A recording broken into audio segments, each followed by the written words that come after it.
Hello, everyone. My guest today is Dave Carruthers. He is an entrepreneur specializing in high-growth tech businesses and a video insight evangelist with global ambitions for growth and adventure.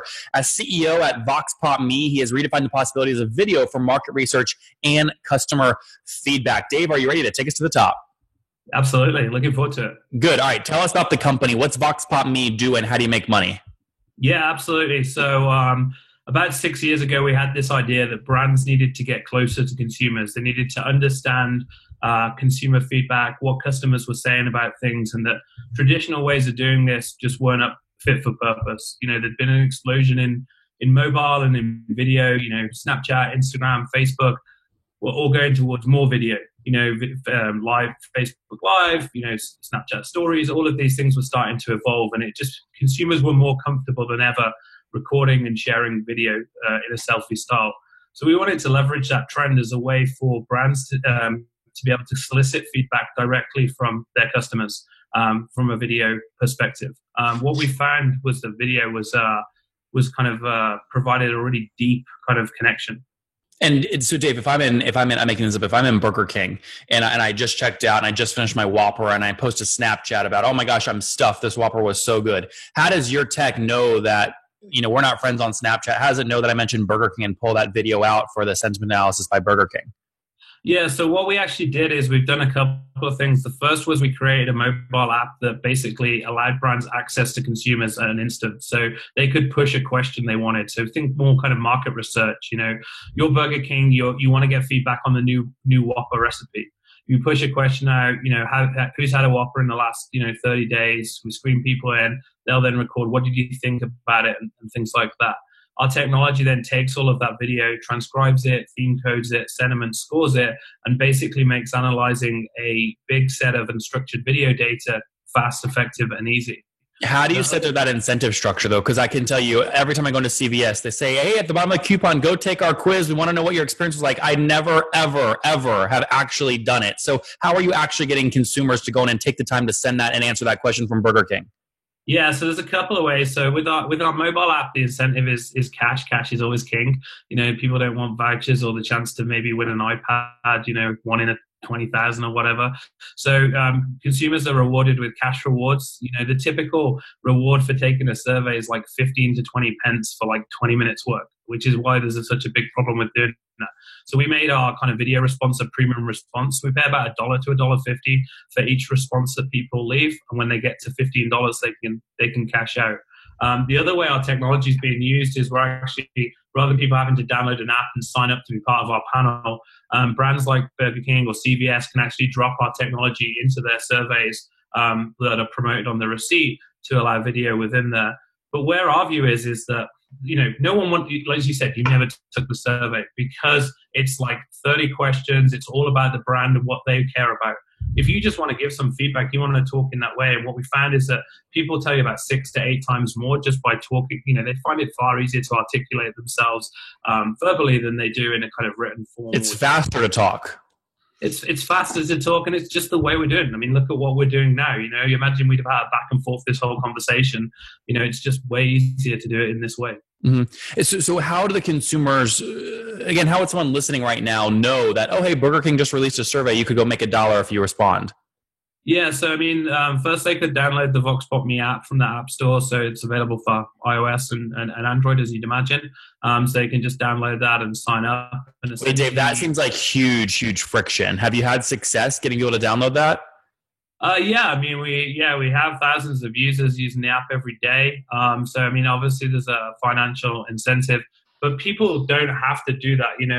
In terms of like the CVS version survey that you mentioned. So I would say that was where we started the journey as a company. Hey, let's build an app and let's give these brands access to consumers. But what became obvious to us was a lot of our first client was actually Manchester City Soccer Club. They said, hey, we're already doing these surveys. Can you put your technology into these surveys? So we developed a way to put our video capture into essentially any data collection, survey collection thing. And now all of a sudden our total addressable market was any survey in the world. And what we've really become is the kind of gold standard for video into any survey. So all of the big survey platforms, whether it's a Qualtrics, a Decipher, SurveyMonkey, whatever, if customers want to put video questions into those platforms, they're coming to us, embedding our tech, because on the back end, we've got really kind of great analytics on the back end to kind of sort through all of that and structure.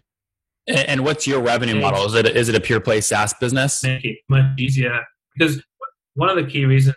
Oh, sorry, what was that? Sorry. No, Dave. What I was just saying. And how do you make money? Is it a pure play SaaS business? Yeah, so our clients take a subscription typically. We do have clients that work with us on an ad hoc basis, so they want to do just one specific project. But yeah, typically a client has a subscription. They'll buy 2,500, 5,000, 10,000 videos to use over a 12-month period, and they'll use those and deploy those in multiple different ways to connect with different audiences. And I don't want to go down. I'm sure you have a lot of different customer stories you could share. I want to avoid going down every cohort, but what would you say on average a customer is paying per month or per year? Yeah, I would say probably our average customers are probably spending $40,000 to $50,000 a year with us. Yep. And how many videos do they get for that? For that kind of investment, they're getting probably around 5,000 videos. Okay, interesting. So it's about 10. You basically charge $10 per video response. You have $1 to $1.50 cost in terms of getting the consumer to send that video, and then you probably have other costs built in as well. Yeah, there's other costs of the transcription, the theme code, and servers and hosting and things like that, and cost of sale. But yeah, so that's kind of the model. And then we have an ad hoc model where if you just want to do a one-off project, it's $35 a video. So it kind of fluctuates between that kind of $10 and $35 range. And it's been great. Our clients really break down into three cohorts. The first being like major brands, so people like Microsoft, eBay, Verizon, using this technology extensively. Then we power a lot of the market research agencies, so people like Kantar and Nielsen and the big research agencies. That's about 45% each for those cohorts. And then the final 10% is kind of partnerships. And we're really kind of becoming this Intel Inside. There's lots of platforms now that solicit in customer feedback that maybe are, have very, very strong technology, but they haven't solved the video challenge. So rather than want to, we live in this world where people realize they don't have to build everything themselves. So, we've got a very strong API and integration options. So we're powering video across, some of the up and coming players, people like Zappy Store and Fuel Cycle in the space. And how many customers have you scaled to today? Right now, we've got 240 active customers. Okay, so very much an enterprise kind of business model. Yeah, enterprise business model. We've venture funded. We raised a Series A about 6 months ago. How much total have you raised? Total, we raised $5 million. Okay, 5. Got it. And then in terms of, again, a revenue perspective, 240 customers at that $40,000 average ACV, that puts you at what, somewhere around $800,000 per month right now in revenue? So I think, I think the ACV, we've got a big cohort of clients that are kind of on the smaller end of the scale. So I would say, a little bit lower than that, about $400,000 a month. Okay, got it. So maybe new customers you're adding are around that $40,000 ACV, but legacy wise, you're doing about $400,000 per month right now. Yeah, $400,000 a month, and I would say kind of we've got great churn metrics and kind of ARRs going up about kind of 25-30% quarter on quarter. So it's scaling. I actually moved from the UK to the US about 2 years ago, so that's been a big part of it. When I first moved over here, the US was just 5% of our business. It's now 70%, so we're kind of up to 50 people total headcount. Kind of split half and half between the UK and the US, and then we've got a couple of people down in Sydney in Australia. Mm-hmm. Give me real quick that year-over-year growth rate. So $400,000 today. What were you doing in July of 2017 a year ago? July 2017 a year ago, we were probably doing 250, and then a year before that, we were probably doing like 75. That's great. So call it doubling, averaging maybe a double year over year, which is great growth. Absolutely. Yeah. You said churn numbers are really healthy. What are they, and how do you measure them? Yeah, so we've as the business has migrated, we started off, market research is so kind of not used to buying things on a subscription. They're used to very kind of episodic kind of project by project basis. So we had an initial challenge to move people into that model, which we've done, and we're now moving more into the customer experience space because it's that always on listening. So we've got about half of our business that's on an ad hoc kind of pay as you go, but then of that cohort, 85% are repeat customers doing regular projects. So, but then on our pure subscription basis, we have all our figures. We actually use a piece of software called Chart Mogul, which I'm sure many listeners are familiar with. So that kind of pulls out all of our SaaS metrics. So we have negative MRR, Jen. How much? How negative? It's about 3 to 5%. Okay, that's great. And so yeah, it's good. We're seeing very high renewal rates and growth. And yeah, I mean, our biggest challenge, we're just in the process now of raising a Series B round. A lot of that investment is going to go into kind of focus on growth and customer success. We've got this engine of acquiring clients, but again, we kind of want to really invest in growing them. When a Verizon or a Microsoft spends 50, 100K a year, that is a fraction of their research budget. Accounts like that need to be 500K accounts. Yep. So we're really kind of investing in going deeper and wider, and we're also seeing some really interesting use cases for our technology that we hadn't maybe perhaps considered. Dave, round up the unit economics. What are you paying to acquire customers? What's your CAC? Yeah, so from a CAC perspective, we're I would say typically over the last 12 months, it probably averages out to about $6,000. Okay. Kind of fully baked. And so what does that mean then your payback period is typically? The payback, the payback period's usually less than 6 months. Okay, 6 months. Got it. Very good. And I didn't get this early on, but I want to put this on a timeline real quick. When did you launch the company? What year? Yeah, sorry. So yeah, the company launched in 2013. And yeah, it really kind of, we were angel funded, found bootstrap for a little bit, founder funded. Then we actually kind of ended up going on this journey of we did probably 8 angel rounds that were always small incremental, which, in hindsight, I would never do again. Was it on the same term sheet that you just let roll over time, or was brand new terms? It was constant. I mean, it was always kind of just ordinary shares, no preference and stuff, but it was always kind of we'll raise 200 at 600K, we'll raise another 200 at 1.2 and then 1.8, because we were showing this good trajectory, but it meant we always had 4 to 5 months runway, 6 months runway, and we're always then constantly renegotiating because we weren't. So yeah, that would be a bigger lesson, would be to try and raise. So what are you raising now? You said you're raising Series B. How much do you want to raise? Yeah, so our plan is to raise $10 million, which is obviously modest in compared to some of today's Series B rounds. But I think given our A round was only $2.5 million, it kind of it's kind of relevant to where we're at as a business at a stage. And if you do get the 10 million, what is your goal in terms of what valuation you raise it on? What would you feel comfortable with?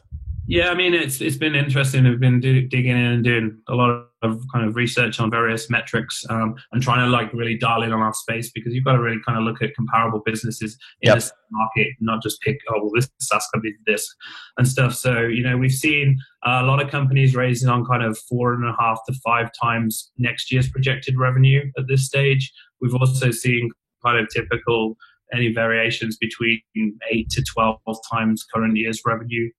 So it's those kind of things that we're those kind of parameters that we're looking in between. So you're doing between 4 and 5 right now in terms of ARR run rate. I mean, are you saying you're hoping to get a $30 million pre-money valuation, something like that? Yeah, that would be the kind of region that we're looking at. Yeah. Yeah. So give you're selling 25% of your business, right? Yeah, at this stage, yeah. Yeah. And do you think most of that, will you be able to raise that? Are you doing most of that stateside, or are you raising from folks overseas? Yeah, it's been interesting. Clearly, there's the UK and US venture markets are slightly different in terms of their approach. Kind of the US more of a kind of go big or go home approach, whereas the UK maybe a bit more conservative and smaller rounds, and more wanting to see more traction points, I would say. So we're having conversations on kind of both sides of the problem at the moment. Some prominent European VCs and also some prominent kind of guys on the East Coast. That's great. Last 2 economics questions here before we wrap up with the famous 5. Lifetime value in terms of months and dollars. What do you assume both those are? Yeah, so we've been kind of doing some work on this, and there's some different ways of doing that. Obviously, what we feel is that over the last 12 months, we're bringing in a very different type of customer to some of our historic data. It's more enterprise, it's bigger, sure, 5 to 6 figure things. So, we're looking at kind of lifetime value as kind of, looking at kind of 3 years spend, but we also think looking at the average spend, we're talking that more kind of more at that 50K, so probably 150 to 200K lifetime value as an average is where we want to be getting to, appreciating that we've got this kind of long tail of smaller clients that are still, very kind of, important to the business. But there's a big nucleus of clients that could really, 5 and 10x their current spend. Yep. Makes good sense. Let's wrap up here with the famous 5. Number 1, what's your favorite business book? Favorite business book. I enjoyed the latest Ben Horowitz book. Hard Thing About Hard Things. That was a really Hard Thing About Hard Things. That was probably a book that gave me a great deal of perspective. And then also a guy called Rand Fishkin just launched a book called Lost and Founder, which was a very kind of brutally honest story of kind of his journey and how they had an offer and they didn't take it, and down the line, and some of his kind of struggles as a CEO. So Lost and Founder by Rand Fishkin is also one that I've read most recently that I enjoyed. Number 2, is there a CEO you're following or studying right now? I don't know. I would say I wouldn't say it was anyone. I just say I try and invest a lot of time in personal development and read obviously a lot of blogs and articles. I would say obvious choice, but someone like Jason Lemkin at Sastra. I read a lot of the stuff that he's publishing and podcasts, and I think that's a good event and stuff. So more of a former CEO. Number 3, what's an online tool that you use daily to grow the business? HubSpot. Absolutely love it. I mean, it's an interesting battle because our CMO wants to move over to Salesforce and stuff, and there's this, it's got this great integration of sales and marketing. The reporting's maybe not as good as it should be, but by far and away, my favorite tool right now with all the sequencing and things like that. Number 4, how many hours of sleep are you getting every night? So I mean, I would say probably about 8 right now. Okay. A bit early and rise. I'm definitely an early riser. I get up about 5 every morning. And what's your situation? Married, single, kiddos? Yeah, married, 3 kids and stuff. So it's kind of, I actually just wrote a blog post about kind of my struggle as a CEO to find that right balance. And, I think I was traveling 122 days out of 180 this year so far. And I kind of committed to spending 70% of my time now at home in Park City in Utah and 30% on the road. So just being, as we've scaled, just being a lot more selective about when I travel, why I travel, and realizing that I've got a good team around me that can do some of these meetings. So it's definitely had some perspective in the last couple of weeks. And Dave, how old are you? 35 in 2 days' time. Okay, happy early birthday. Take us home here with the last question. What do you wish your 20-year-old self knew?